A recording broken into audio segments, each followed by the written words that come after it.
School lock down. یہ واقعہ اس وقت کا ہے جب جاوید ہاسٹل میں پڑھتا تھا۔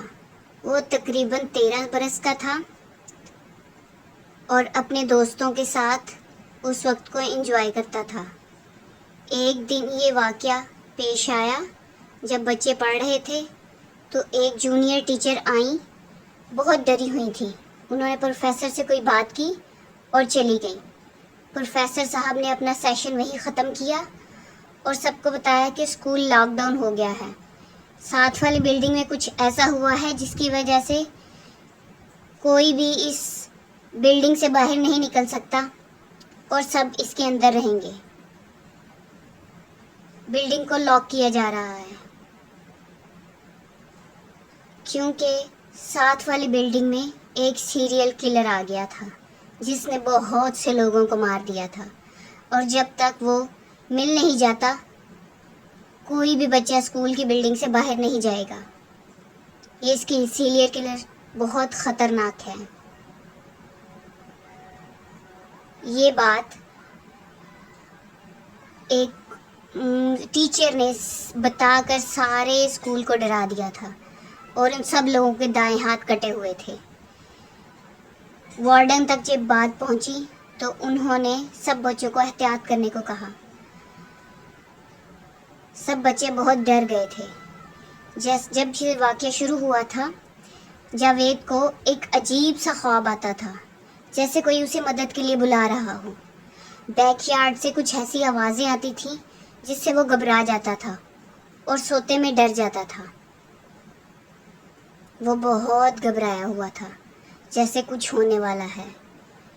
ایک دن وہ سو رہا تھا تو اسے پھر سے وہی خواب آیا کہ جیسے کوئی اسے مدد کے لیے بلا رہا ہو۔ وہ ہمت کر کے اٹھا اور بیک یارڈ کی طرف گیا۔ بیک یارڈ میں اسے گھاس پر خون ہی خون نظر آ رہا تھا۔ وہ خون کے پیچھے گیا تو وہاں ایک بوری میں سے خون گر رہا تھا۔ خون کی بوندیں ابھی تازہ تھیں۔ وہ بہت ڈر گیا۔ وہ یہ سب بتانے کے لیے وارڈن کے روم کی طرف بھاگا، لیکن پیچھے سے بوری میں سے ایک ہاتھ نکلا۔ وہ پیچھے کی طرف مڑا تو اس نے دیکھا کہ وہ ہاتھ اسی کی طرف رینگ کر آ رہا ہے۔ یہ بوری انہی ہاتھوں سے بھری ہوئی تھی جو ان لوگوں کے کٹے ہوئے تھے، اور یہ ان کا خون تھا۔ وہ چیخنے لگا۔ وہ بہت ڈر گیا۔ اس نے چیخ کر سب کو بلایا۔ وہ وارڈن کے روم کی طرف بھاگ رہا تھا۔ سب لوگ وہاں اکٹھے ہو گئے۔ تمام ٹیچرز، وارڈن، ملازم سب اس کی طرف بھاگے۔ انہوں نے پرنسپل صاحب کو فون کیا اور انہیں وہاں بلا لیا۔ پرنسپل صاحب نے پولیس کو انفارم کر دیا اور سب بچوں کو ہال میں اکٹھا کر کے انہیں اندر سے لاک کر دیا تاکہ کسی کے ساتھ کوئی پرابلم نہ ہو، سب محفوظ رہیں۔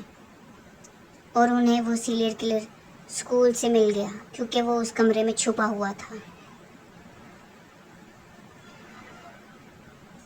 اس واقعے کے بعد جاوید بہت ڈر گیا تھا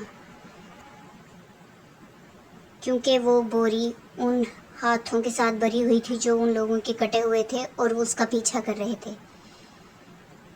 وہ سیریل کلر تو مل گیا اور اسکول کی روٹین بھی نارمل ہو گئی، لیکن جاوید کو وہ خواب بار بار آتا تھا جس میں ہاتھ اس کی طرف بڑھ رہے تھے اور وہ اسے مدد کے لیے پکار رہے تھے۔ سبسکرائب کریں۔